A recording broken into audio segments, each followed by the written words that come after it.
Side control has more submissions and is more stable than the mount, where I can easily be tipped over. So I prefer to take my opponent down, pass their guard to side control, hold them securely while I work for a submission. A lot of people believe that this is the most reliable path to victory. And it's going to flip your world upside down when you hear the second best grappler in the world say that side control top is a bad position. I'm of the opinion side control top is a bad position. As the bottom player, you're not in a bad position if your opponent's arms are what is controlling you. Because as soon as they start to use their arms for offense, they're going to sacrifice that control. So while yes, side control is a very stable position, that stability is reliant upon your arms, which means you're not using your arms to submit me. And as soon as you do, you sacrifice your control and I'm able to escape. And instead of going into some exceptions about how to use side control effectively, he doubles down and agrees with Islam that a lot of black belts in jiu-jitsu do not know how to grapple effectively. And we have to cancel many black belts because why?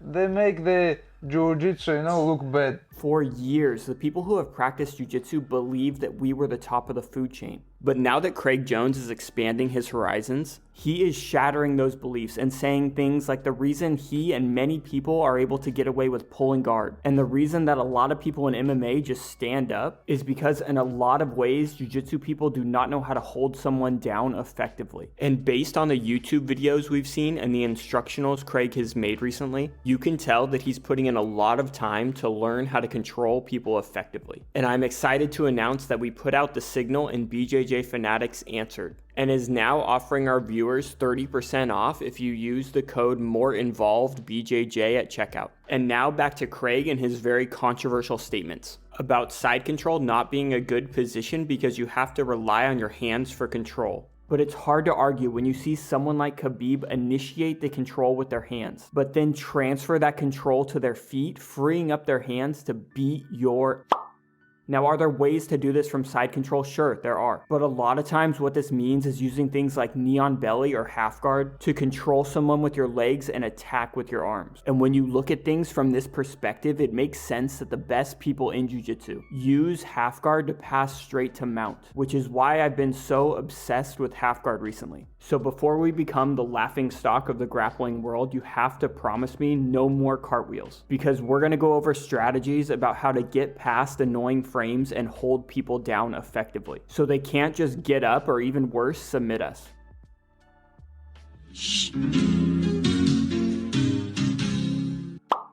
So hopefully by now you see the value in developing your skills when passing half guard. And you've seen the first video that I did giving an outline of our strategy when passing from chest to chest half guard. And I know a lot of you want to know how to get to chest half guard to begin with. And we're going to get to that. But Craig Jones and the B team graced us with the video of Craig escaping chest to chest half guard. So we're going to talk about a huge troubleshooting concept that I believe I missed in the past video. And that is the idea of double trouble. Now, a lot of us, including myself, were introduced to this principle through the position of leg locks, where Danaher famously says that 90% of your opponent's resistance comes from the secondary leg, so it's a good idea to control that secondary leg. But this principle applies to many positions. Look at arm bars. The hardest part about finishing an arm bar is separating the hands. And even once you do separate the hands, they're using their second hand to push off of your legs and facilitate their escape. And the same thing goes for half guard. If Craig wants to off balance you to the side of the crossface arm, he's going to thread his second hand all the way through to your hip to help him off balance you in that direction, which leads to him recovering his guard.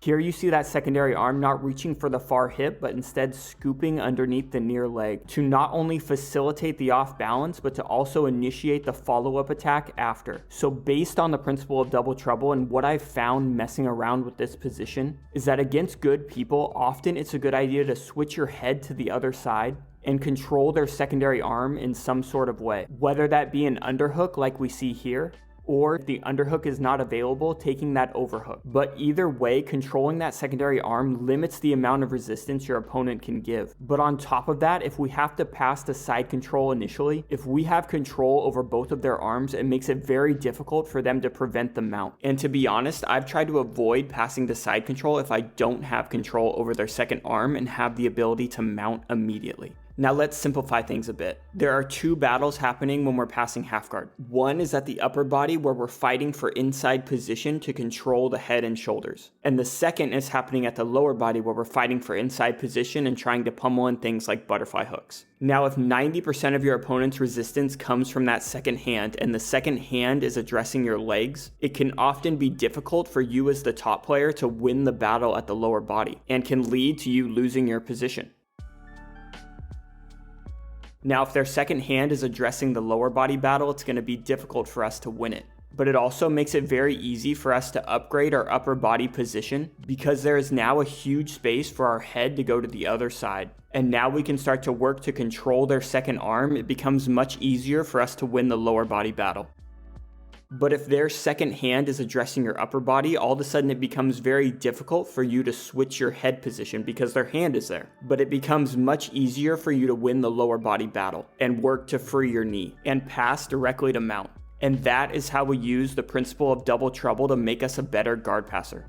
Now the question on a lot of your minds is, how do we get to chest half guard? Maybe you're in side control and you're thinking to yourself, oh man, I need to get out of this terrible position. So you rush to mount and they trap your foot, putting you back in half guard, but you're chest to chest. Or maybe it's a bit more sporadic and you dive over the top on a guillotine, and as you're recovering to top position, you see an opportunity to get chest to chest. So some of you might be saying, okay, cool, I get it. Do some cartwheels, do some flips, create a scramble situation until I can shoot to half guard.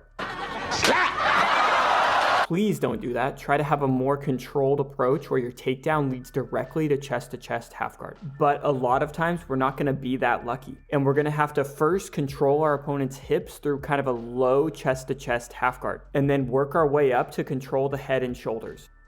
Now, if your opponent is really nice, they're going to let you get your crossface hand in position and your underhook ready. So when they say go, you can make what the Danaher crew calls the cranial shift, and now you control the head and the shoulders. But making this cranial shift is often very difficult. But I've found that a big part of your success comes down to where you decide to put your head. You can have your head very close to the center of your opponent's body, or you can choose to take a much more perpendicular orientation and put your head way out on the side. Now, if you choose to put your head on the middle or the near side, it's going to do a great job of shutting down a Kimura.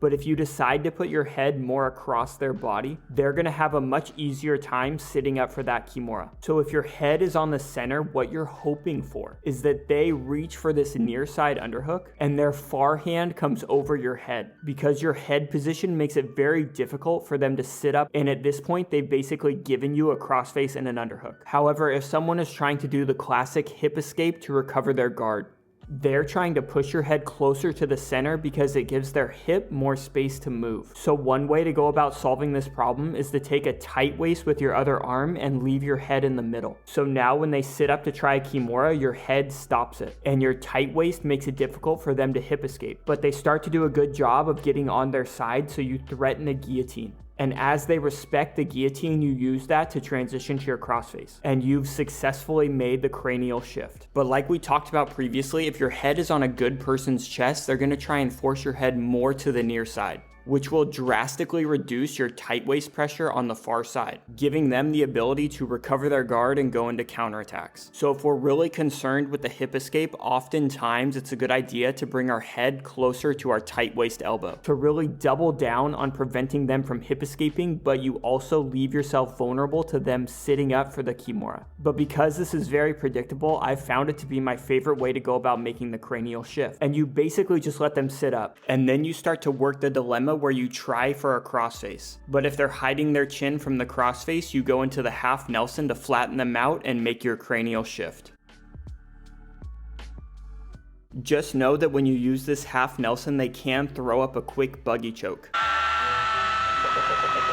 But as long as you shut that down, the cranial shift is yours. But wait, there's more, because a third option you have from this position, if you can't get the crossface or the half Nelson, you always have the option to use a near side underhook. And a great way I've found to set this up is you go for the initial crossface, and as they prevent your crossface, their elbow comes off the floor, giving you the space to get underneath their elbow for a shallow near side underhook. Then it's often a good idea to tilt them towards you a bit to punch in your underhook deeper before you initiate your pass, not to side control, but straight to mount. Now we do have another option with our crossface arm, and that is to bring it to the other side of our opponent's body as a reverse crossface. And this can be a great way to transition straight to mount. But if you decide to go underneath their armpit and use a reverse underhook, just be aware that this octopus guard thing is getting a little out of control and people are getting good at sitting up and counterattacking from this position. But again, this is a very predictable response, and if you understand where you're vulnerable, when you're using things like this reverse underhook, when they decide to sit up, you're more likely to be able to counter. And a major takeaway that I've had from studying half guard has been that it's hard to control someone in every direction. For example, if your head is in the middle of their body, don't be surprised when they hip escape. And if your head is towards the far side of your body, don't be surprised when they sit up. So it's up to you to recognize where you're vulnerable and be prepared for your counter. So if you find yourself in a position where both of your hands are on the near side of your opponent's body while your head is on the far side, you are completely vulnerable to being rolled in that direction. So you should expect them to do that. But if you don't know where you're vulnerable, it's going to be hard for you to prevent their off balance, their escape, and ultimate counterattack. Now, just to recap what we've done, in our first video, we talked about how to pass from chest to chest half guard. And in this video, we focused on how to transition from the low chest to chest position by making a cranial shift up to the head and shoulders. And next week, I'm planning to talk about how to get past those annoying knee shields so we can achieve that low chest to chest position to complete the sequence and give us a very solid understanding of guard passing. So be sure to subscribe so you don't miss that video. Leave a fist bump in the comment section if you made it this far, and we'll see you in the next one.